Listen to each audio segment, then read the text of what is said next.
o assunto de hoje é a administração da América Portuguesa. Professora, mas o que significa isso?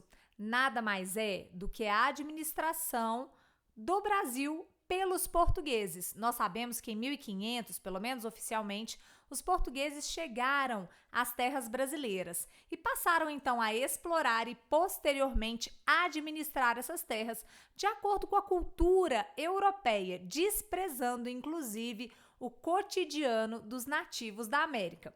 Vamos entender como isso aconteceu.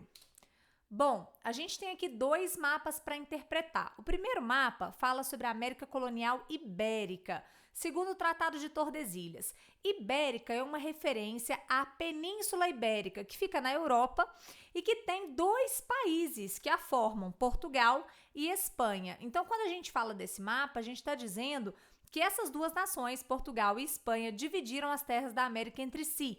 Elas eram grandes potências marítimas. O que está de lilás no mapa pertencia a Portugal e o que está de verde pertencia à Espanha. Quando esse tratado foi feito, não se sabia exatamente o tamanho da América. É por isso que a Espanha ficou com uma área muito superior à área de Portugal. O segundo mapa já fala mais especificamente da administração dos portugueses aqui no Brasil. Depois de mais ou menos 30 anos sem explorar de maneira muito significativa as terras brasileiras, a não ser levando o pau-brasil, que era retirado aqui do litoral, para levar então para a Europa e se transformar numa espécie de uma tinta para tingir os tecidos da nobreza. Depois desses 30 anos, os portugueses resolvem realmente ocupar as terras brasileiras.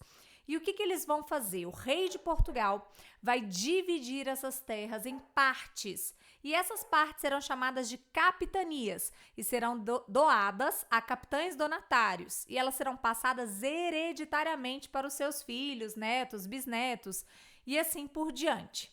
No entanto, gente, a coroa não ajudava praticamente nada na administração dessas capitanias. Isso significa que ganhar uma capitania hereditária não era assim tão legal. Essa charge mostra isso pra gente. Essa charge mostra uma propaganda imensa que o rei de Portugal está fazendo a respeito das capitanias.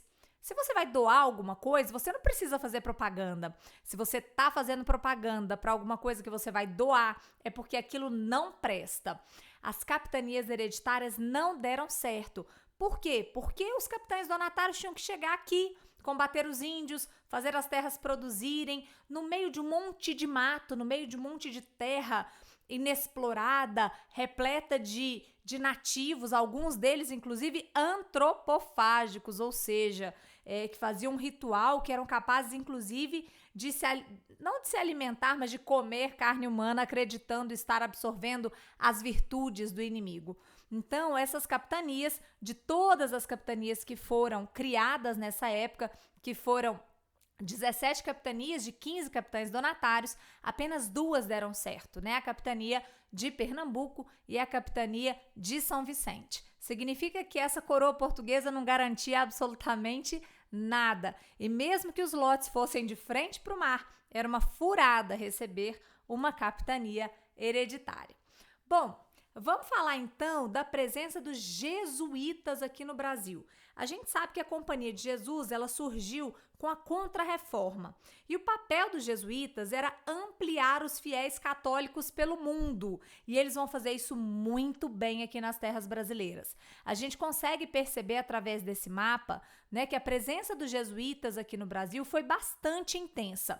Todos esses caminhos marcados de cor-de-rosa são caminhos por onde esses jesuítas passaram e foram convertendo inúmeras tribos indígenas, algumas delas de maneira pacífica, outras nem tanto. E esses jesuítas criaram missões. O que eram as missões? Eram comunidades de índios catequizados, de índios católicos. E essas missões duraram no Brasil até o final do século XVIII. Quando os jesuítas e as missões, né, os jesuítas foram expulsos e as missões foram dissolvidas a mando do rei de Portugal, que estava ali aconselhado pelo Marquês de Pombal, iluminista, que acreditava que religião e educação não deveriam andar juntas, religião e governo não deveriam andar juntos, né? O que se tinha no início do processo de colonização era uma educação aqui na colônia que estava amplamente ligada à questão religiosa. Os primeiros colégios aqui no Brasil que ensinavam o português e ensinavam o catolicismo, ensinavam outros conhecimentos, eram colégios religiosos, eram colégios jesuítas. Então, a educação no período colonial foi intimamente ligada à presença dos jesuítas aqui no continente americano e mais especificamente na América Portuguesa, no Brasil. Essa imagem mostra uma ruína de uma das missões que os jesuítas fundaram aqui no Brasil. A gente percebe que a estrutura lembra muito essas estruturas europeias, né? Mas o que sobrou dessas missões, e obviamente nem todas elas eram assim tão rebuscadas, foi muito pouco. A gente tem hoje em dia poucas ruínas que fazem referência a essas comunidades. Bom, nós sabemos que esses jesuítas, eles catequizaram os indígenas, mas para catequizar, muitas vezes eles desrespeitaram a cultura nativa, não consideraram a cultura dos indígenas como uma cultura válida. Eles achavam que essa cultura era pior, era inadequada, né? Não deveria ser parte do cotidiano desses indígenas. Essa charge nos mostra isso, né? O jesuíta chega com a cruz e fala: olha, senhores silvícolas, estamos chegando para conduzi-los ao reino dos céus. Portanto, vamos acabar com essa pouca vergonha. A nudez para o catolicismo era algo inadequado, mas para os indígenas isso fazia parte do seu cotidiano.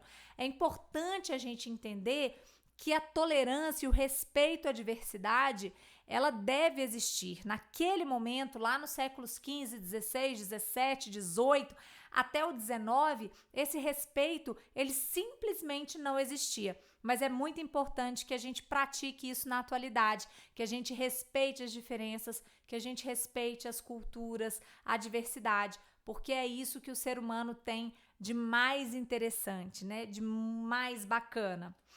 Bom, para finalizar aí esse nosso podcast bem curtinho sobre a administração, o início da administração portuguesa na América, eu queria comentar que quando as capitanias hereditárias fracassaram, lembrando que apenas 2 deram certo, o rei de Portugal resolveu criar uma nova organização aqui na América chamada de Governo Geral.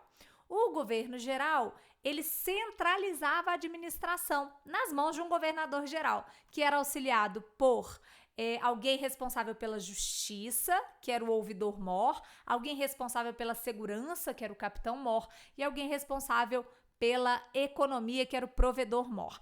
Esse pessoal todo, né, auxiliado aí, obviamente, pelo governador-geral, que ficava lá em Salvador, esse pessoalzinho vai ajudar a administrar as terras brasileiras, que eram terras muito amplas. Eu não sei se vocês sabem, mas o Brasil, só aquele pedacinho ali definido pelo Tratado de Tordesilhas, é mais de 20 vezes maior do que Portugal. Então é por isso que era necessária uma organização administrativa muito grande para que a colônia desse certo, né? E com o governo geral, a gente vai ter então uma colonização um pouco mais organizada.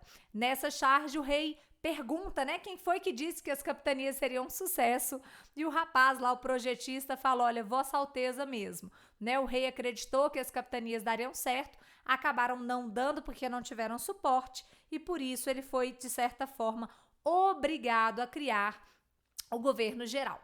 Bom, vamos falar só um pouquinho a respeito do meio ambiente, pensando nessa administração portuguesa, que vai ser voltada para a exploração, inicialmente a exploração do pau-brasil, depois a questão da cana-de-açúcar, mais para frente a gente vai ter a descoberta do ouro e a extração desse ouro, e mais adiante ainda o plantio do café. Quando a gente soma tudo isso, a gente percebe que os biomas brasileiros foram intensamente afetados por essas questões, né, por essa exploração. E a gente tem aqui um mapa que mostra a Mata Atlântica, como ela era ali de verde claro e como ficou depois de séculos e séculos de devastação, né? A gente tem ali de verde escuro o remanescente florestal, e a gente percebe que esse processo de colonização, que esse processo de administração, que esse processo de ocupação do território e de produção aqui no Brasil acabou gerando aí problemas muito graves para os nossos biomas, principalmente para a Mata Atlântica. E aí nós temos hoje uma quantidade imensa de animais que estão aí já caminhando ali talvez para um processo de extinção. E mesmo que não esteja já nesse ponto, né, nós sabemos que esses animais, que a fauna, que a flora brasileira foi intensamente afetada pela colonização e pela exploração do Brasil. Era isso, era um momento para a gente falar um pouquinho a respeito desse processo. Espero que vocês tenham gostado, um beijo muito grande e até o próximo podcast.